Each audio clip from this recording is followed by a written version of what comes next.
তো দেখতেই পাচ্ছ এটা কিন্তু ধোসা প্লেটের বার্নার।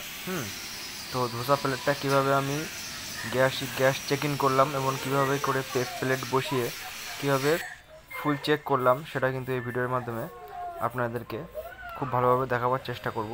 তো আপনারা দেখতে থাকুন। এটা কিন্তু ধোসার প্লেট, এই প্লেটটা কিন্তু হিট হবে, ঠিক আছে। আর এটা কিন্তু ধোসা বার্নার, যে বার্নারটা নিচে জ্বলবে এটাকে আরবি বার্নার বলে, আরবি বার্নার। এই বার্নারটা কিন্তু জ্বলবে, এখানে দুটো বার্নার কিন্তু এখানে পাশাপাশি দেওয়া আছে। আর এই যে অ্যাঙ্গেলের যে ঘাটটা দেখতে পাচ্ছ, এই অ্যাঙ্গেলের ঘাটে কিন্তু এর বার্নারটা সেটিং থাকবে, যাতে এদিক ওদিক হেলে দুলে না চলে যায়, তার জন্য এই ঘাটটা করা। তো বার্নারটা এখন আমি বসিয়ে দিলাম, দেখতেই পাচ্ছ। আর এই যে তোমার যে গ্যাপটা আছে এখানে কিন্তু গ্যাপে কিন্তু প্লেটটা কিন্তু বসে যাবে, প্লেটটা পুরো সেটিং হয়ে কিন্তু এখানে বসে যাবে। আর এটা হচ্ছে গ্যাস পাইপ লাইন করলাম, এই যে পাইপ দিয়ে গ্যাসটা এখান থেকে ভাই হয়ে বার্নার দিয়ে বার হবে, দেখতেই পাচ্ছ।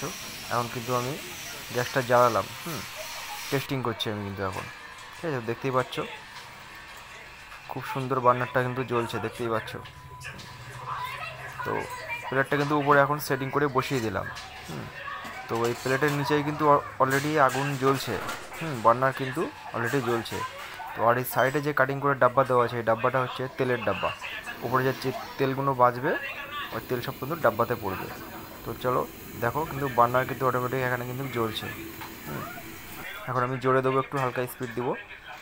দেখো স্পিড দেওয়ার সাথে সাথে কিন্তু বার্নার অটোমেটিক কিন্তু ভিডিওটি যদি ভালো লাগে অবশ্যই চ্যানেলটি প্লেট কিন্তু অটোমেটিক হিট আসে।